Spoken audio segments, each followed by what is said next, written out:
Saudara, timnas Indonesia diprediksi akan kembali menggunakan skema 3 back saat menghadapi tim kuat Irak di laga kualifikasi Piala Dunia 2026. Dalam pertandingan ini, tentu Indonesia akan mencoba memperbaiki rekor pertemuan menghadapi Irak.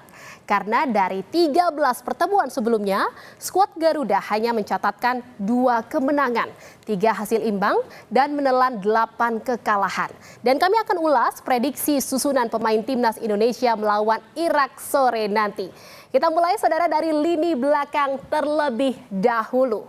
Di mana, saudara, pelatih Shin Tae-yong kemungkinan besar akan menurunkan kiper Hernando Ari Sutaryadi di bawah Mister Gawang. Sedangkan di lini belakang diprediksi akan dikomandoi oleh trio Sandy Walsh, Jordi Amat, dan juga Rizky Ridho. Dan ini, saudara, jadi tantangan berat trio pemain bertahan timnas untuk mengantisipasi kelebihan penyerang Irak yang sangat baik mengeksekusi bola-bola atas. Dan saudara, dari lini belakang kita ke lini tengah. Ini dia formasinya. Di lini tengah ada Ivar Jenner dan juga Tom Haye yang diprediksi akan menjadi tandem untuk mengatur tempo permainan timnas Indonesia dan ikut menyerang dan juga meredam serangan-serangan penyerang Irak di waktu yang bersamaan. Sedangkan, saudara, Shane Patinama dan juga Pratama Arhan di mana bakal ditempatkan di posisi bek sayap untuk membantu meredusir umpan-umpan silang penyerang sayap Irak. Meskipun Patinama dan juga Arhan diprediksi juga akan ikut membantu serangan-serangan Garuda menyusur sisi kanan dan juga kiri pertahanan Irak. Dan berikut kita lanjut ke lini penyerang muda Indonesia atau Garuda Muda Indonesia. Ada Marcelino Ferdinand, saudara, dan juga ada Ragnar Oratmangun yang akan bermain di sisi sayap. Dan tentu untuk membantu Rafael Strijk sebagai ujung tombak mengeksekusi bola-bola silang, hasil kontribusi Marcelino dan juga Ragnar dari sisi kanan dan juga kiri. Dan saudara, sedangkan pemain pengganti timnas ada juga sejumlah nama-nama penting. Ini dia nih, ada nama-nama yang juga penting yang akan memperkuat timnas Indonesia seperti kiper Adi Satrio, lalu juga ada bek Justin Hapner, ada Muhammad Ferrari, ada Jai Idzes, dan juga ada Asnawi Bangku Alam. Lalu pelapis lini tengah ini ada Nathan Chuaon dan juga ada Ricky Kambuaya. Dan sedangkan ada di pelapis penyerang ada Yakob Sayuri dan juga Egy Maulana Rizfikri. Dan saudara, berstatus sebagai tuan rumah, Indonesia bertekad meraih poin penuh demi mengamankan tiket ke babak ketiga. Lalu bagaimana kans Indonesia meraih poin di kandang? Bagaimana pula kekuatan lini per lini para pemain timnas Indonesia? Kami akan ulas bersama redaktur olahraga harian Kompas setelah tayangan berikut ini.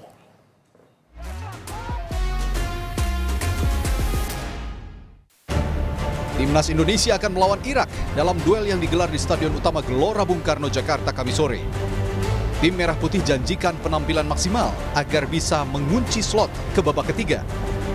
Untuk mewujudkan target itu bukan perkara yang mudah.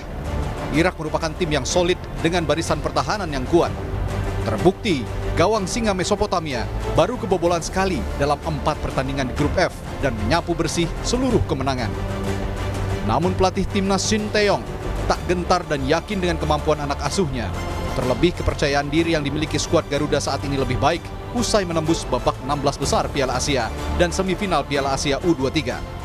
이라크는 분명히 좋은 팀이고 우리보다 훨씬 더 강한 팀이고 그렇지만 이제는 우리가 한번 좀은 싸워서 이겨봐야 되지 않을까 그런 생각도 많이 드는 팀이다. 그래서 우리 선수들이 늘 자신 있게 우리 하고자 하는 플레이를 하게 되면 오해 좋은 결과를 가져올 수 있다. 그렇게 생각하고 있습니다. Sementara itu di kubu lawan, pelatih Irak Jesus Casas percaya diri dapat membawa timnya kembali menaklukkan Indonesia di hadapan publik tuan rumah. Pelatih berpaspor Spanyol ini mengaku akan mengantisipasi pemain naturalisasi Indonesia yang bermain di Eropa, seperti Tom Hey, Ragnar Oratmangun, Nathan Chua On, dan Rafael Strijk. They have European players from Europe. They are improving. I'm sure that tomorrow will be a very different match, like Qatar or Basra. So if we'll be relaxing into the pitch, probably we lose. So we try to will be focused, will be competitive, because Indonesia, repeat, is very good team.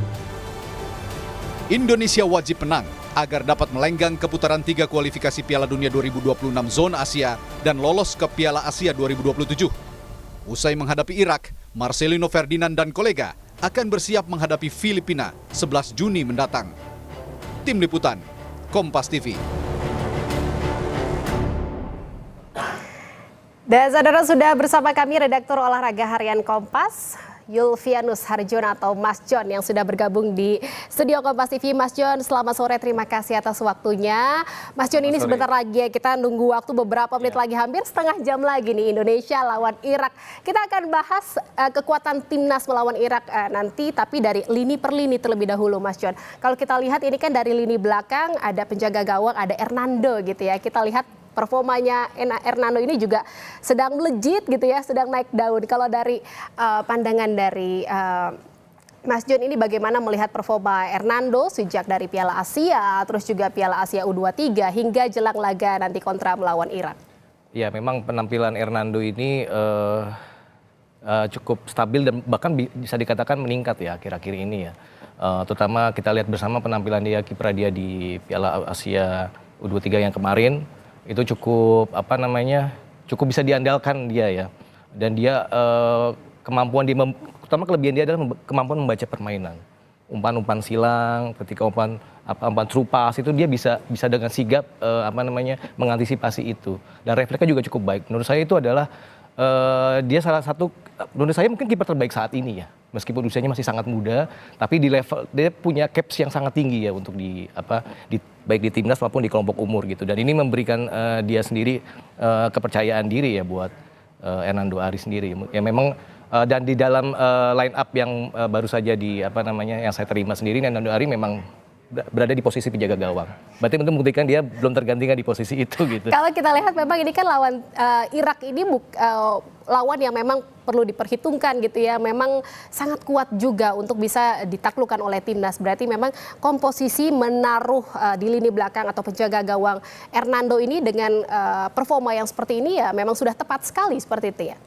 Iya, tentu itu dia. Seperti yang saya sampaikan tadi, Hernando ini punya keunggulan dalam membaca permainan, terutama di bola-bola udara ya. Kita beberapa kali melihat ketika di pertandingan di Piala Asia ya, Piala Asia U23 sebelumnya, dia sangat baik membaca positioning striker yang ada di depan dia, termasuk membaca arah bola dari posisi sayap. Dan itu sangat penting ketika melawan Irak yang kemungkinan akan banyak mengandalkan posisi bola-bola udara ya, bola-bola atas permainan dari sayap itu. Nah, ini kita lihat juga nih ada prediksi timnas ini di lini belakang. Tadi kan ada Hernando di gawang gitu ya, dan juga ada lini belakang timnas Indonesia yang diperkuat oleh Rizky Ridho, ada Jordi Amat, dan juga ada Sandy Walsh. Ini yang juga akan memperkuat pertahanan Indonesia gitu ya untuk bisa meredam serangan-serangan dari timnas Irak. Ini bagaimana melihat performanya dengan komposisi ada 3 ini? Ya ini memang ini masih awal prediksi ya. Jadi memang kalau untuk posisi 3 bek tengah, jadi kita memang era Shin sendiri selalu konsisten bermain dengan 3 bek tengah plus 2 bek sayap ya. Jadi biasanya Shin itu kalau secara umum sebetulnya 5 bek gitu. Nah 2 bek sayap ini yang akan mobile membantu pertahanan. Apalagi ini Irak, biasanya Shin akan cenderung memilih untuk mempertahankan formasi ya, mempertahankan bentuk permainan di area belakang gitu, karena Irak memang tim yang kuat dan sangat agresif, punya pemain yang lincah gitu. Nah untuk posisi bek tengah memang Jordi Amat ini belum tergantikan, dan dia adalah kapten tim ya, bakal akan menjadi kapten tim di laga nanti gitu. Dan ya, tentu Rizky Ridho sendiri juga sudah punya caps yang sangat tinggi walaupun masih muda ya. Dia kalau di level 23 adalah kaptennya begitu kan. Nah untuk posisi bek kiri ya, bek kiri tengah ini kemungkinan Justin Hapner yang akan memainkan ya alih-alih Sandy Walsh gitu ya. Kemudian Justin Upner kemarin juga bagus ya, dia performanya stabil dan memberikan kepercayaan diri juga untuk para pemain-pemain timnas di belakang ini. Kalau 3 back ini bermain sangat bagus. Sayang sebetulnya ada 1 back lagi bagus itu. Siapa tuh, Mas? Jay Ises. Jay Ises ini posturnya sangat tinggi ya, termasuk paling tinggi bahkan di antara pemain-pemain kita gitu kan. Dan di Irak ini butuh sendiri ya, pemain yang punya postur tinggi ini sangat dibutuhkan melawan Irak ya, tentu akan mengandalkan fisik dan postur yang tinggi. Cuma sayangnya Jay Ises kan baru tiba di Jakarta ya dari Venezia Italia itu kemarin Rabu. Jadi kemungkinan tidak akan dimainkan karena dia kan masih proses pemulihan ya, misalnya recovery karena mungkin jet lag dan segala macam. Tapi dia masuk dalam daftar pemain cadangan. Jadi sudah tepat ya memang ini ya, untuk bisa meredam serangan-serangan dari timnas Irak di lini belakang timnas Indonesia nanti sore. Dan kita akan lanjutkan lagi, nanti kita akan bahas ke lini tengah Mas John, tapi kita bahas seusai jeda ya, tetaplah di Indonesia Update. Saudara, pemain nickname Henk Calvin Verdonk baru saja disahkan menjadi warga negara Indonesia. PSSI kini menunggu persetujuan dari Asian Football Confederation (AFC) agar Verdonk bisa secepatnya membela timnas. Namun Verdonk belum bisa membela timnas saat pertandingan melawan Irak. Permohonan naturalisasi Calvin Verdonk oleh PSSI secara resmi disetujui oleh Komisi 3 dan 10 DPR RI. Verdonk juga telah mengambil sumpah, namun Verdonk belum atau sudah kembali menjalani latihan bersama Rizky Ridho dan juga kawan-kawan. Menurut rencana, Calvin Verdonk turun saat tim Garuda jumpa Filipina di SUGBK pada 11 Juni mendatang.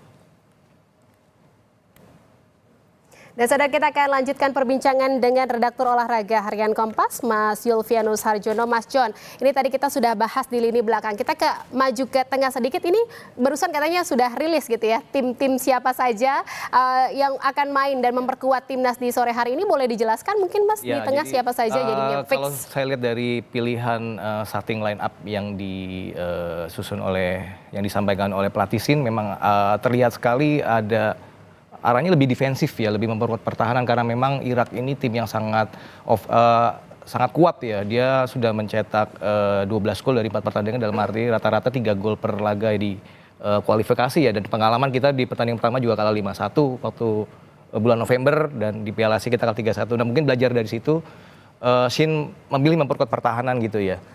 Tidak gegabah meskipun ini bermain di kandang gitu. Nah, itu kelihatan dari pilihan pemain ya.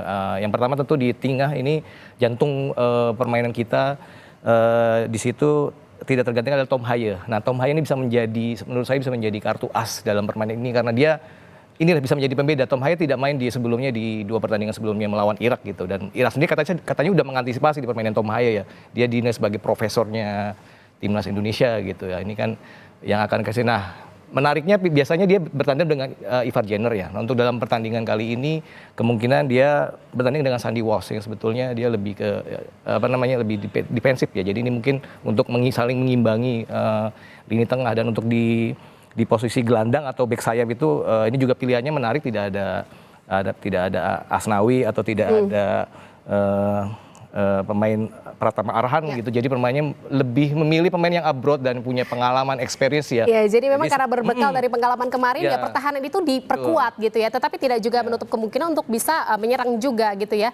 Untuk melawan pertahanan Irak juga. Nah, ini singkat saja karena memang waktu sudah habis gitu ya. Singkat saja, apa yang perlu diperhatikan untuk bisa menjebol atau menguasai permainan nanti melawan Irak dari timnas Indonesia? Singkat saja.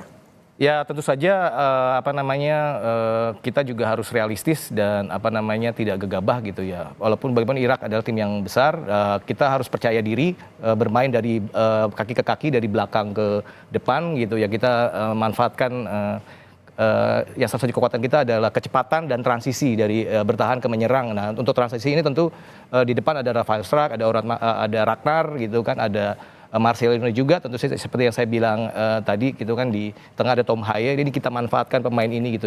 Jadi fokus di pertahanan dulu sambil mencari kesempatan kita melakukan serangan yang bisa mematikan gitu. Ya, kuncinya adalah ketajaman itu sendiri. Ketajaman dan juga melihat peluang gitu ya. Ya, transisi itu kan menjadi kunci gitu dalam permainan nanti. Baik, terima kasih atas perbincangannya Mas Yulvianus Harjono, redaktur Direktur Olahraga Harian Kompas sudah berbincang bersama kami di Indonesia Update. Semoga kita nanti berharap Indonesia bisa menang melawan timnas Irak sore nanti. Terima kasih Mas John Terima sekali kasih. lagi. Dan saudara